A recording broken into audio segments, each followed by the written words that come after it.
Cassette 1, Side 2. Practice Test 2.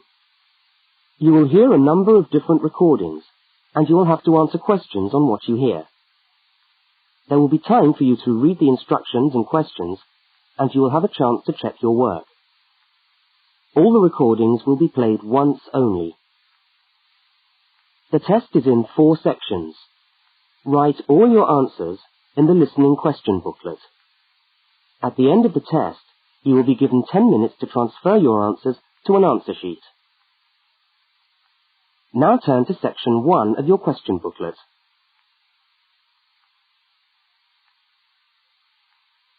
Section 1. In this section, you will hear 2 overseas students, Kate and Lukey, being interviewed by a university counsellor. First look at questions 1 to 5.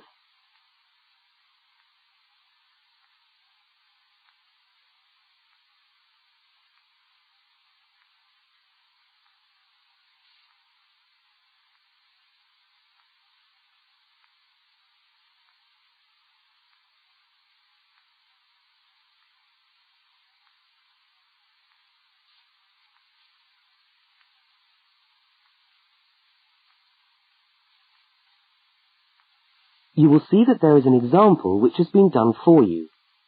On this occasion only, the conversation relating to the example will be played first.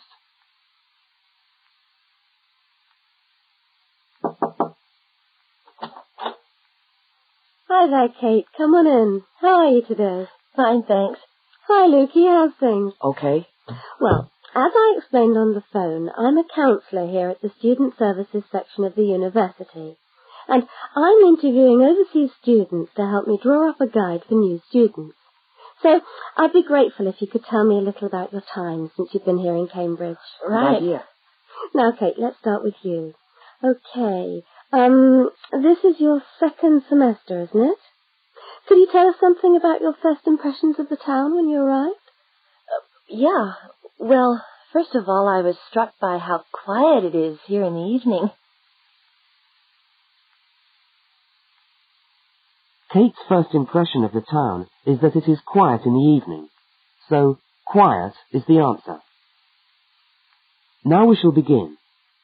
You should answer the questions as you listen, because you will not hear the recording a second time. Now listen to the first interview with Kate and complete the notes by filling in the numbered spaces 1 to 5.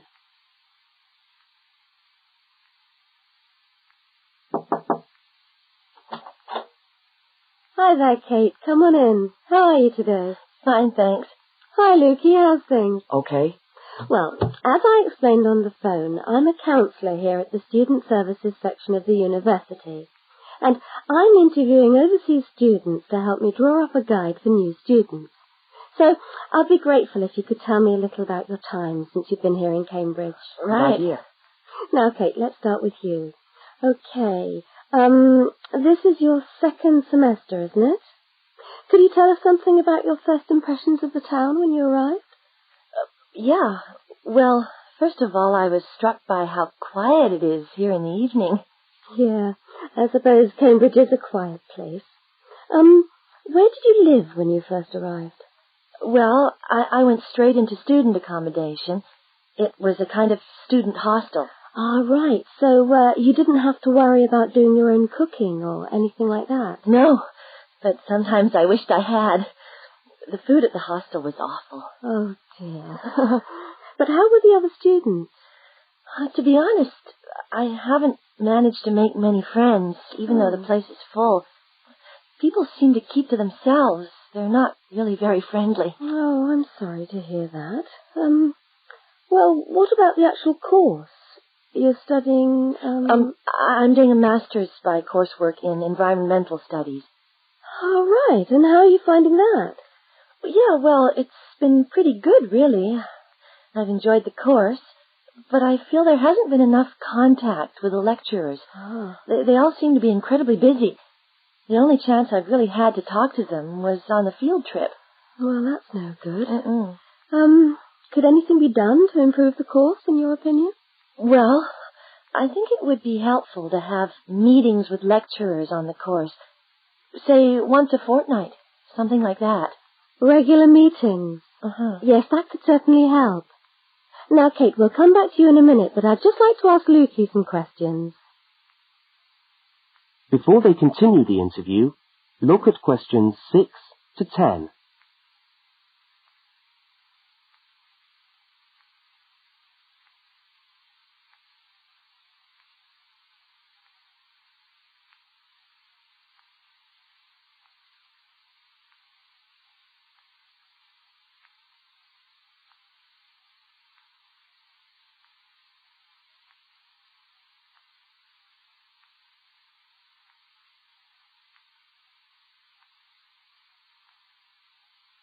As you listen to the rest of the interview, complete the notes. Lukey, where are you from? I am from Indonesia. And how did you find Cambridge when you first arrived? Well, I like it here. I think the city is very beautiful. What about your accommodation? Was that okay? Yes, okay. At first, I stayed with a family for 3 months. They were very kind to me, but they had 3 young children, and I found it difficult to study. Right, I see. So after 3 months, I moved out, and now I live with 2 other students in a student house. It's much cheaper, and we like it there. Good. And what about your studies? What are you studying? I'm doing a Bachelor of Computing. Computing, I see. Apart from the language difficulties, if you can separate them, how have you found the course? Okay, but... Yes, go on. Well, the main difficulty for me is getting time on the computers in the computer room. It's always busy, and this makes it very hard to do my practical work. Yes, I'm sure it would. Can you reserve time in the computer room? No, you can't. But it would certainly help if we could reserve computer time. Yes, I'll look into that and see if something can't be done to improve things over there. Now, let's go back to Kate. That is the end of section 1. You now have half a minute to check your answers.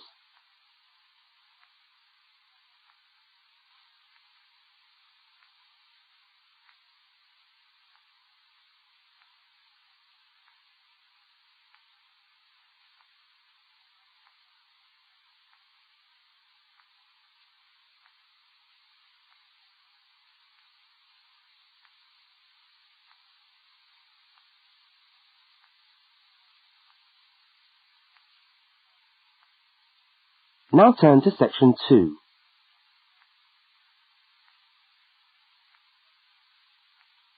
Section 2. You are going to hear a radio talk about buying a bicycle. First, you have some time to look at questions 11 to 20.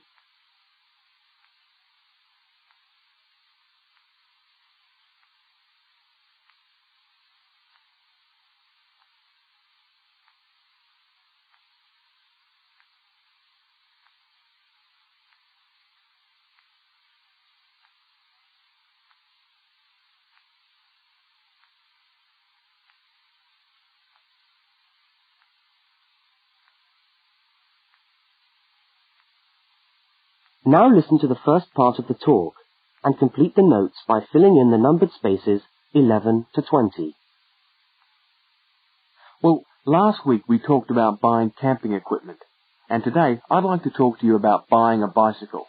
A simple enough exercise, you might imagine, but there are lots of things to look out for to make sure you get the best deal for your money. Well, the range of bicycles is enormous. There are racing bikes, touring bikes, mountain bikes, or just plain ordinary bikes for riding round town. They vary enormously in 2 basic ways: price and quality. This means that the choice you make will probably be determined by the amount of money you want to pay, your own personal needs, what is actually available, or a compromise of all 3 things. However, in broad terms, you can spend anything from $50 to $2,000 on a bike, so you'll need to know what you're looking for. Single-speed cycles, that is bikes with no gears, are really only suited to short, casual rides. Their attraction is their simplicity and reliability. After years of neglect, they still manage to function, though not always too efficiently.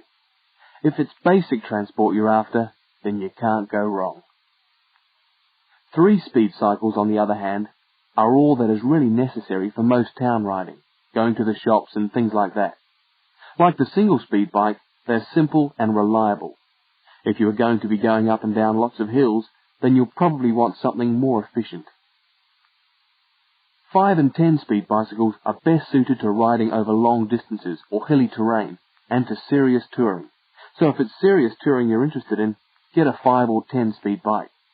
However, it's worth remembering that the difference in price between a 5- and 10-speed cycle is usually very little, and so it's well worth paying that little bit extra to get the 10-speed one. So I would tend to recommend the 10-speed bike as the price is similar. However, you'll be getting better quality components. Now the next thing we need to look at is size. Buying a cycle is like buying clothes. First of all, you find the right size, and then you try it on to see if it fits.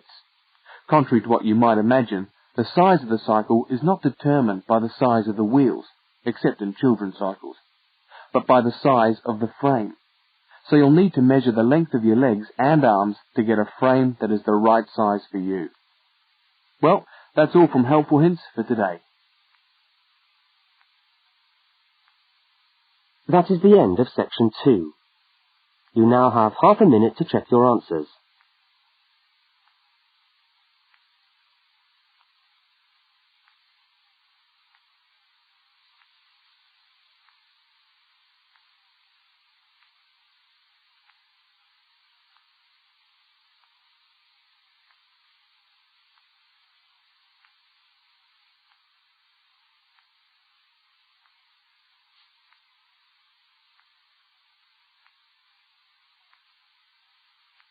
Now turn to section 3.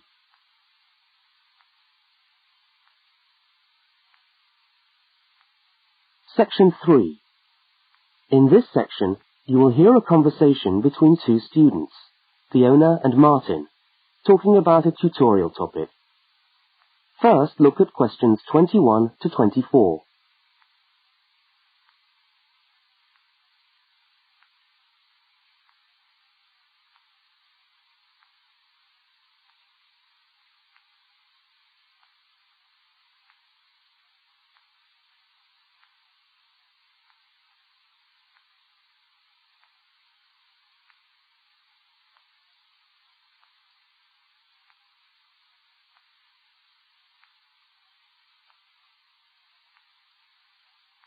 Now listen and answer questions 21 to 24. Hi there, Martin. How are you going with your Australian Studies tutorial paper? Oh, good.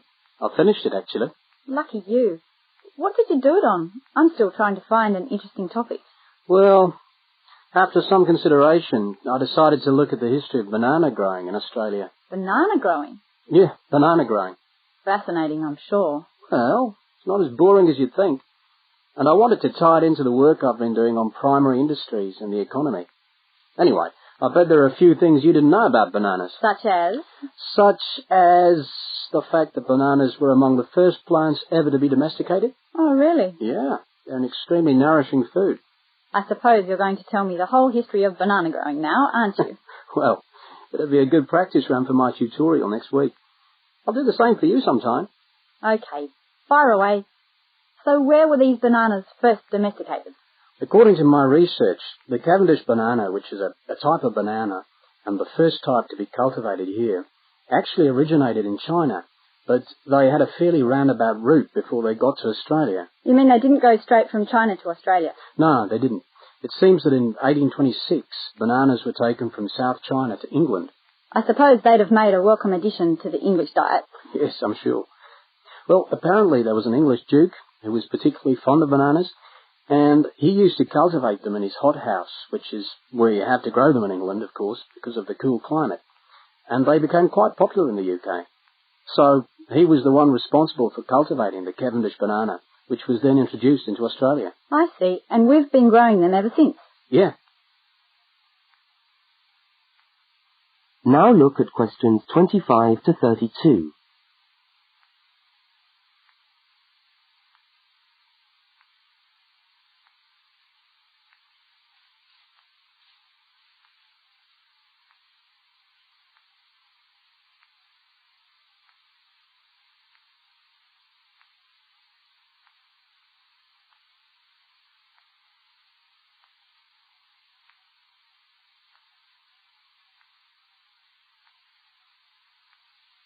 As the conversation continues, complete Martin's notes. Are they hard to grow? Well, yes and no. To grow them in your garden, no, not really. But to grow them commercially, you need to know what you're doing. You see, you only get one bunch of bananas per tree, and it can take up to 3 years for a tree to bear fruit if you don't do anything special to it. But this period is greatly reduced with modern growing methods, particularly in plantations where you have perfect tropical conditions. Right. So what are you looking at? 1 year?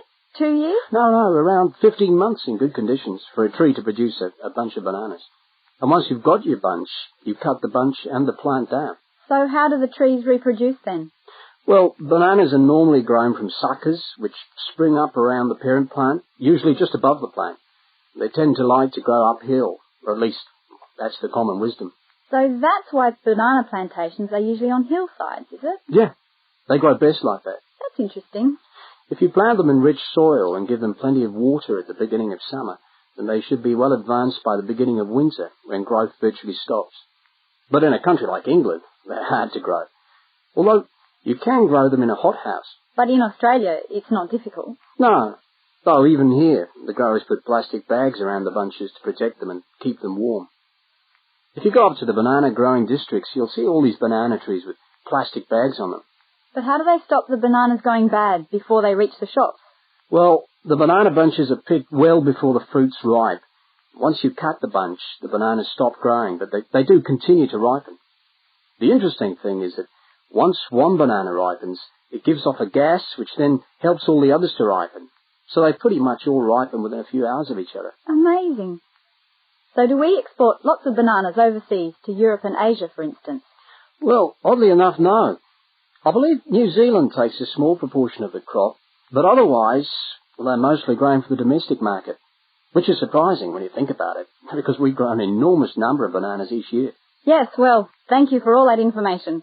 I'm sure the tutorial paper will go really well. You certainly seem to have done your research on the subject. Let's hope so. That is the end of section 3. You now have half a minute to check your answers.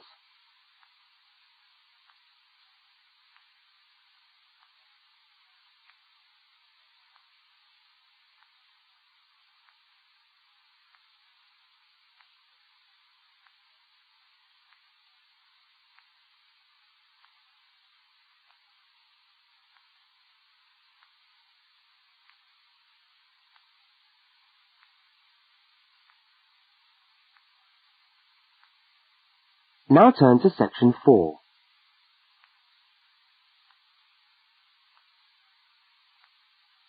Section 4. You are going to hear part of a public lecture for new students. First, look at questions 33 to 35.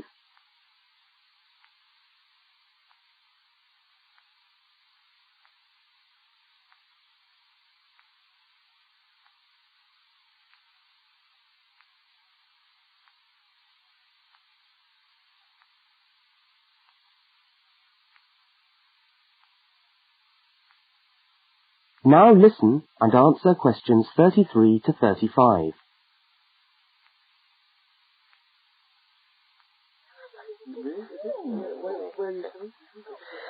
Good morning everyone, and welcome to our regular lecture on health issues.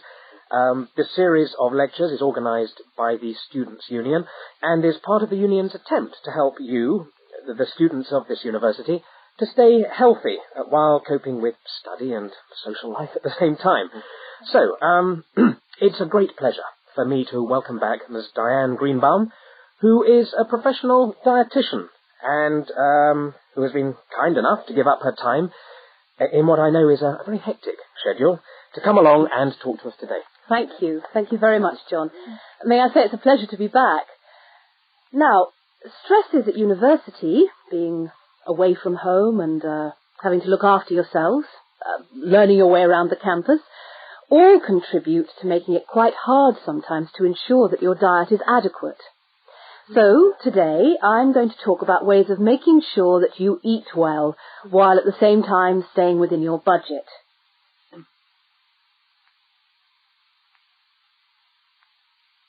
Now look at questions 36 to 41.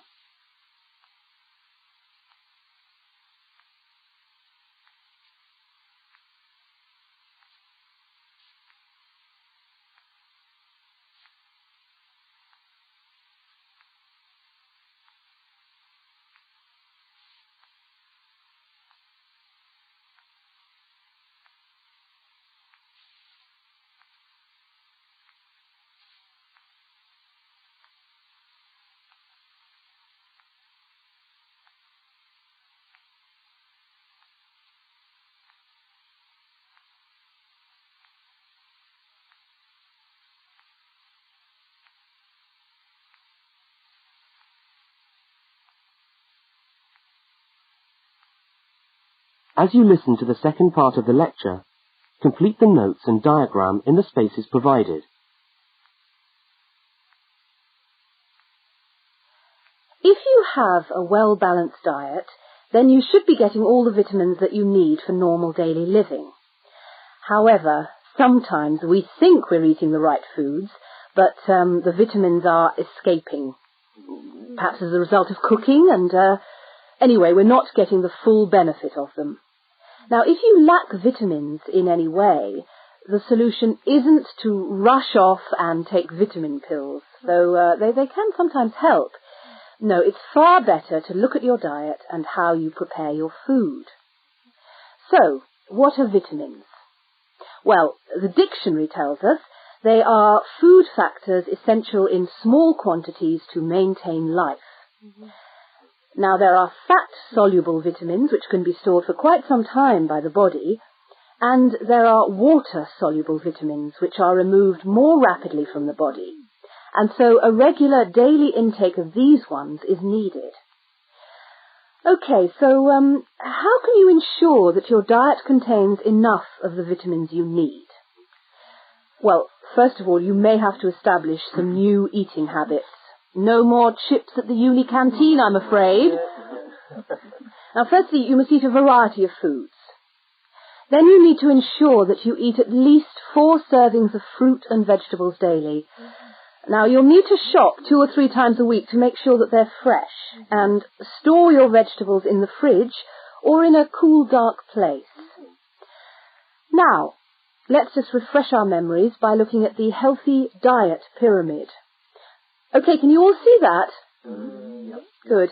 Well, now, as you see, we've got 3 levels to our pyramid. At the top, in the smallest area, are the things which we should really be trying to avoid as much as possible. Things like, sugar, salt, butter, all that sort of thing.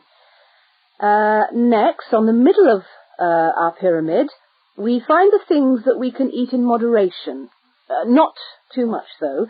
And that's where we find milk, lean meat, fish, nuts, eggs. And then at the bottom of the pyramid are the things that you can eat lots of, because they're the things that are really good for you.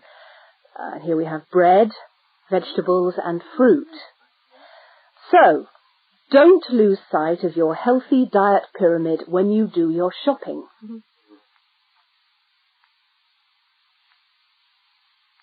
That is the end of section 4. You now have half a minute to check your answers.